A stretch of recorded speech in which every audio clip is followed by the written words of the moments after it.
Friends, तो आज हम स्टार्ट करने जा रहे हैं केमिस्ट्री का चैप्टर नंबर 1 का लेक्चर नंबर 2। अगला आता है हमारे पास यहाँ पे मल्टीप्लिकेशन, एडिशन एंड सब्सट्रैक्शन। तो जैसे कि हमारे पास यहाँ पे एक क्वेश्चन देख लेते हैं। तो क्वेश्चन में हमारे पास यहाँ पे कहा है कि 5.6 इंटू 10 की पावर 5 को मल्टीप्लाई करना है 6.9 इंटू 10⁸ से। ये हमें क्वेश्चन दिया हुआ है, तो इसको हम यहाँ पे सॉल्व कैसे करेंगे। सिंपल है, कुछ नहीं करना है। अगर मल्टीप्लिकेशन हो तो हमारी जो पावर्स होती हैं वो क्या होती हैं, ऐड हो जाती हैं। तो पहले जो ये हमारी 10 की पावर 5 और 10 की पावर 8 है, इसको हम पहले सेपरेट कर लेते हैं। 5.6 इंटू 6.9, यानी कि इस वाली वैल्यू को इससे मल्टीप्लाई करना है, इस वाली को इससे।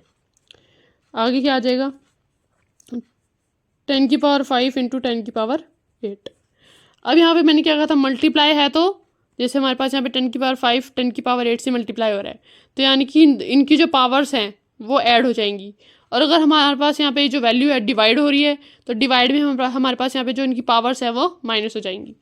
तो यहाँ पे हम सबसे पहले 5.6 को मल्टीप्लाई करते हैं 6.9 से, तो हमारे पास यहाँ पे आंसर आ जाएगा 38.64। ठीक है। अब 10 की पावर 5 प्लस 8 क्या कहा था, ऐड करते हैं मल्टीप्लाई में, तो क्या आ जाएगा 38.64 इंटू 10⁻⁻ कितना हो जाएगा, 5 में 8 प्लस करेंगे, इंटू 10⁻⁻ कितना हो जाएगा, 5 में 8 प्लस करेंगे 13 हो जाएगा। यहाँ पे हम लिख देंगे 10 की पावर 13। अब हम यहाँ पे क्या कर सकते हैं, हमें कोशिश करनी है कि हम इस वैल्यू को छोटे से छोटा बनाएं। तो फिर यहाँ पे हमारे पास यहाँ पे डेसिमल लगा हुआ है, तो अगर हम इस डेसिमल को 1 पॉइंट आगे शिफ्ट कर देंगे, एक बार समझो, देखो 38.64 है, तो अगर हमने इस डेसिमल को शिफ्ट कर दिया आगे वाली साइड, तो फिर वो क्या हो जाएगा, 10 की पावर 1 और ऐड हो जाएगी, तो क्या हो जाएगा 3.864 इंटू 10⁻⁻, पहले 13 थी, अब 1 पॉइंट आगे शिफ्ट हो गया तो क्या हो जाएगी 14। ठीक है, तो ये हमारा हो गया आंसर। एक और क्वेश्चन देख लेते हैं, वो हमारा हो जाएगा सब्सट्रैक्शन का एग्जाम्पल। क्वेश्चन है हमारे पास यहाँ पे 2.5 इंटू 10⁻⁻²। इसको हमें माइनस करना है, सब्ट्रैक्ट करना है 4.8 इंटू 10⁻³ से। तो जैसे ऊपर किया था हमने, जो हमारी 10⁻³ वाली वैल्यूज़ हैं उनको अलग कर लेंगे ब्रैकेट में, और जो नॉर्मल वैल्यूज़ हैं उनको अलग कर लेंगे। यहाँ पे हम ब्रैकेट में क्या लिखेंगे, 2.5 इंटू 0.4, जो हमारी ये वैल्यू है 10⁻⁻² इंटू 10⁻⁻3। अब एक चीज़ का यहाँ पे ध्यान रखना है, क्या ध्यान रखना है, तो यहाँ पे हमारे पास क्या आंसर आ जाएगा, जब हम 2.5 को 0.4 से मल्टीप्लाई करेंगे तो आ जाएगा 2.02, और जब हम इसको सॉल्व करेंगे तो यहाँ पे हमारे पास क्या आंसर आ जाएगा। तो मल्टीप्लाई कर रहे हैं तो क्या करेंगे, -2 को प्लस करेंगे -3 से, तो प्लस माइनस माइनस, यहाँ पे क्या आ जाएगा -2 -3 माइनस प्लस 5, और बढ़ेगा साइन -5 आ जाएगा, तो 10⁻⁻5। अब एक एडिशन का भी देख लेते हैं क्वेश्चन। तो एक एडिशन का क्वेश्चन देख लेते हैं। क्वेश्चन है 10 की पावर 9 प्लस 10 की पावर 7, ये क्वेश्चन है। अब इसको हम सोल्व कैसे करेंगे, अगर हम इस चीज़ को ऐसे लिखें 1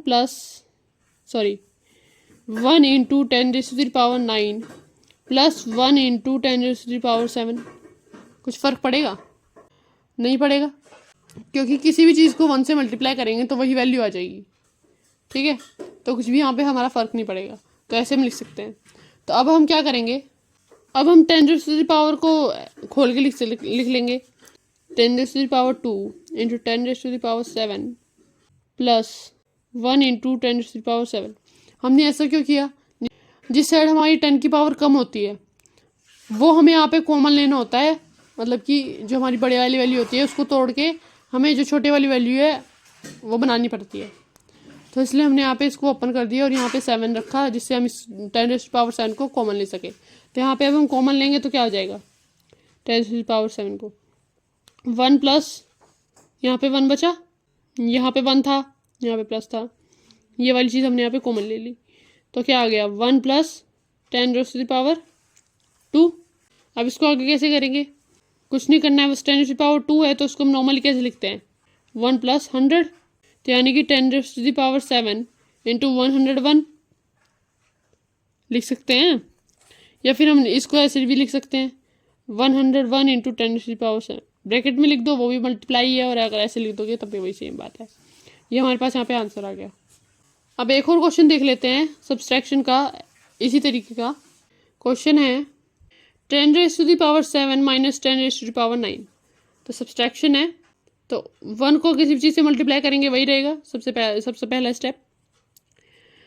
आगे हमें यहाँ पे कॉमन लेना है, तो हम उसको 10⁻⁹ को तोड़ देंगे 10⁻⁷ की, ऐसे करेंगे 10⁻⁷ इंटू 10⁻², क्योंकि मल्टीप्लाई में जो हमारी पावर होती है वो ऐड होती है। इसमें हम जब 10⁻⁷ को कॉमन लेंगे तो 1 - 100 आ जाएगा। अब 1 - 100 करेंगे तो क्या आ जाएगा 99, बड़ा है उसके पास नेगेटिव का साइन है तो इसलिए आ गया -99, यहाँ पे आ जाएगा 10⁻⁷। ये हमारा आंसर हो गया। अब एक हमारे पास यहाँ पे क्वेश्चन है जो कि इम्पोर्टेंट भी है, कई बार एग्जाम में आ जाता है। तो कौन सा क्वेश्चन है? क्वेश्चन है हमारे पास यहाँ पे हमें प्रूफ करना है जो degree Fahrenheit is equal two degree Celsius, ये हमें यहाँ पे प्रूफ करना है। तो इसको कैसे करेंगे? यहाँ पे हमारे पास जो फ़ारेनहाइट का हमारे पास यहाँ पे फॉर्मूला होता है, फ़ारेनहाइट का हमारे पास यहाँ पे फॉर्मूला होता है, क्या होता है 9/5 इंटू सेल्सियस प्लस 32। ये आपको एग्ज़ाम में दिया भी हो सकता है, नहीं भी हो सकता, तो ये वाला फॉर्मूला आप याद कर लेंगे। तो यहाँ पे अब हम क्या करेंगे, हम यहाँ पे जो फ़ारेनहाइट है उसको हमें सेल्सियस के इक्वल प्रूफ करना है। तो कैसे करेंगे?